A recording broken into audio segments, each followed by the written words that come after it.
Doctor Surakshit బతినా గారు మనతో పాటుగా ఉన్నారు. అండ్ ఇంకోటి చెప్పాలి, తను మన అందాల నటుడు శోభన్ బాబు గారి మనవడు కూడా. హలో డాక్టర్, నమస్తే. నమస్తే ఎలా కవిత. ఉన్నారు మీరు? చాలా బాగున్నాను. Thank you so much for having me. Thank you so much for giving us time. ఇంత హెక్టిక్ షెడ్యూల్స్లో మేము వచ్చి ఇక్కడ వెయిట్ చేసినప్పుడు 1 అవర్ అయింది. బోల్డ్ అంతమంది ఎదురు చూస్తూ ఉన్నారు మీ అపాయింట్మెంట్ కోసం, ఆ తర్వాత మీరు ఇచ్చేటువంటి సజెషన్స్ కోసం, రిపోర్ట్స్ని పట్టుకొని.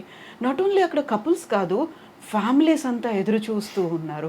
అండ్ నాకు ఐ వాజ్ జస్ట్ వండరింగ్, ఒక గైనకాలజిస్ట్, ఒక బేబీ మేకర్, ఒక laparoscopic surgeon, and more over ఇప్పుడున్నటువంటి ట్రెండ్ ఐవీఎఫ్ ఏదైతే ఉందో దాన్ని కంప్లీట్గా వ్యతిరేకిస్తున్నారు మీరు న్యాచురల్ మెథడ్స్లోనే. ఇన్ని రకాల స్పెషలైజేషన్స్ లాగా కనిపిస్తున్నాయి. And what is Surakshit? ఎవరు పెట్టారు యాక్చువల్గా పేరుని? ఈ పేరు వచ్చి మా గ్రాండ్ ఫాదర్ నాకు పెట్టింది. శోభన్ బాబు గారేనా? అవును, శోభన్ బాబు గారే నాకు ఈ పేరు పెట్టింది.